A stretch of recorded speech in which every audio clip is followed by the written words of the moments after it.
सीधा चलाएंगे मेरे दो सहयोगी इस वक्त हमारे साथ जुड़ चुके हैं, पंकज जैन दिल्ली से और मुस्तफा मुंबई से इस वक्त हमारे साथ मौजूद हैं। सबसे पहले मुंबई का हाल, क्योंकि हाल वहां का ज्यादा खराब है और उद्धव ठाकरे ने कल जो मीटिंग ली थी मुस्तफा, उसमें यह कहा गया था कि लॉकडाउन तो नहीं लेकिन कड़े आदेश और संदेश जरूर दिए गए थे, जिसमें पुणे की अगर हम बात करें खासतौर पर, इसके अलावा नागपुर का हाल क्या है वो भी दिखा रहे हैं, लेकिन इसके अलावा तमाम सख्तियां जो कही गई हैं क्या ग्राउंड पर नजर आ रही हैं? जो देखे अगर तो लोगों की जो मूवमेंट है उसको जब तक रिस्ट्रिक्ट नहीं किया जाएगा ज्यादा फर्क नहीं दिख रहा है। लोगों ने लोकल ट्रेन में प्रवास करना शुरू किया था, अपने ऑफिस से जाना शुरू किया था। 8 बजे का नाइट लॉकडाउन का समय है, 8 बजे तक रस्तों पे ट्रैफिक दिखती है। लेकिन इस चीजों को अगर आप ध्यान दे तो ऐसा लगता नहीं है कि लोगों की जब तक एक्टिविटी कम होती है तब तक ये केसेस कंट्रोल में आने वाला। अब देखना यह है कि नए जो रिस्ट्रिक्शन जिसकी कल उद्धव ठाकरे ने बात की वो क्या होंगे। लेकिन इसको राजनीतिक विरोध इतना है कि आज कांग्रेस के नेता जो कि खुद सरकार में है वो उद्धव ठाकरे से मिले, उन्होंने कहा है कि लॉकडाउन नहीं होना चाहिए। तो ये देखना होगा कि किस तरीके के रिस्ट्रिक्शन मुंबई और बाकी शहरों में लगाए जाते हैं। वैक्सीनेशन प्रोग्राम को तो बढ़ाया जा रहा है, लेकिन 8,800 केसेस एक दिन में आना कोई छोटी बात नहीं है।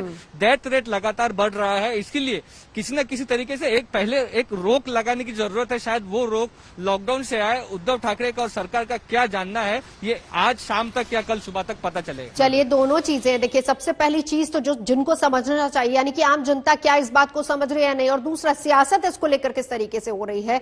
सेहत की बात है लेकिन सियासत ज्यादा है। दिल्ली का हाल जानने के लिए सीधा चलेंगे, मेरे सहयोगी पंकज इस वक्त हमारे साथ मौजूद है। पंकज, देखिए दिल्ली में भी हालांकि लॉकडाउन नहीं लगेगा लेकिन टेस्टिंग और वैक्सीनेशन को हर दिन अनिवार्य कर दिया गया है। हाल दिल्ली का क्या है? नवजोत, दिल्ली का हाल सिर्फ इस एक आंकड़े से आप समझ लीजिए। फरवरी के 28 दिन में 4000 से ज्यादा मामले दर्ज हुए थे और अप्रैल के पिछले 2 दिनों में 4000 से ज्यादा मामले दर्ज हुए हैं। तो आंकड़े में इतना बड़ा बदलाव हो गया है। दिल्ली की स्थिति ठीक नहीं है और ऐसे में सरकार इस बात से इनकार कर रही है कि लॉकडाउन होगा। और साथ ही साथ सरकार का यह भी कहना है कि रोजाना टेस्टिंग और ट्रेसिंग को मजबूत किया गया है, यानी कि अगर कोई कोरोना संक्रमित हो जाता है तो उससे जुड़े 30 लोगों को ट्रेस किया जाएगा। तो देखना होगा कि ये फॉर्मूला कितना कामयाब होता है। लेकिन गंभीर मरीजों की संख्या भी देश की राजधानी में बढ़ रही है और ऐसे में सरकार दावा कर रही है कि अस्पतालों में आईसीयू बेड्स की संख्या बढ़ाई जा रही है। बिल्कुल, आप दोनों हमारे साथ बने रहिए। इस बीच हम देश भर में कोरोना का कहर किस तरीके से लगातार बढ़ता जा रहा है वो भी हम आपको दिखा रहे हैं, लेकिन सवाल यह है कि जिम्मेदार लोग खुद हैं। और आपको दिखाते हम ये तस्वीरें भी जिसमें कोरोना से बेपरवाह भीड़ नजर आ रही है।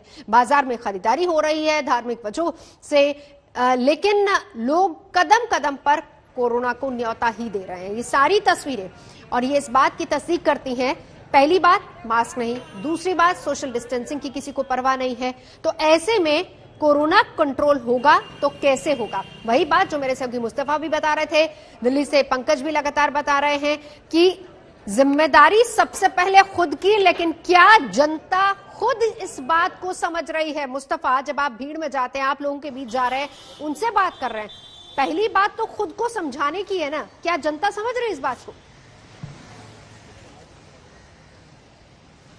देखिए, जनता लोग अपने तौर पर ये कह रहे हैं कि हम लोग सारे जो प्रिकॉशंस हैं वो ले रहे हैं, कोविड के जितने प्रोटोकॉल हैं वो फॉलो कर रहे हैं, लेकिन कमाई भी जरूरी है। अपनी मजबूरी हर कोई दिखा रहा है, लेकिन सवाल ये है कि अगर शासन की आप बात करें तो उनके सामने भी ये सवाल होता है कि जो लोग हैं, जनता है मुंबई की, महाराष्ट्र की, उनकी जान की फिक्र करना। और इसीलिए शासन को ये सोचना पड़ेगा कि इकोनॉमी को साथ में रखते हुए भी इस तरीके को, इस चीजों को रोकना पड़ेगा। वेव जो है आप समझ सकते हैं कि 8,800 केसेस की हम बात करें सिर्फ मुंबई में, और पूरे महाराष्ट्र के लिए तो 47,000 केसेस से ज्यादा एक दिन में सामने आ रहे हैं। तो ये कहां पर रुकेगा जाकर के? अगर जो नए स्ट्रेन की हम बात कर रहे हैं, फैमिली में अगर एक को होता है तो ये देखा जा रहा है कि बाकी जो लोग हैं वो भी संक्रमित बहुत जल्द हो जाते हैं उस चीज से, भले ही हॉस्पिटल तक जाना नहीं पड़ा बट पॉजिटिव हो रहे हैं। तो इस चीज को रोकने के लिए सरकार का कहना है कि जो वेव आई है उस पीक को टच डाउन करके फिर नीचे आने के लिए किसी न किसी तरीके के स्ट्रिक्ट रिस्ट्रिक्शन की जरूरत है। एक बार केसेस कंट्रोल में आ गए उसके बाद नाइट कर्फ्यू या बाकी चीजों से चीजों को कंट्रोल किया जा सकता है। वैक्सीनेशन ले रहे हैं, कल उद्धव ठाकरे ने खुद ये बात बताई, उनकी पत्नी जिन्होंने पहला डोज लिया था वो भी पॉजिटिव आई है, हॉस्पिटल में एडमिट है। तो वैक्सीनेशन के बाद भी अगर प्रिकॉशन ना लिए जाए तो लोग पॉजिटिव हो रहे हैं। तो एक दोहरे तरीके से आप कह सकती हैं कि सरकार हो या लोग हैं वो कोविड के इस जाल में फंसे हुए हैं। प्रिकॉशंस, वैक्सीनेशन, ये दोनों चीजें जरूरी है और साथ ही साथ स्टेट को ये डिसाइड करना पड़ेगा कि कितना ज्यादा रिस्ट्रिक्शन वो लोग इस वक्त सिटीजन्स पर लगाना चाहते हैं नवजोत जी।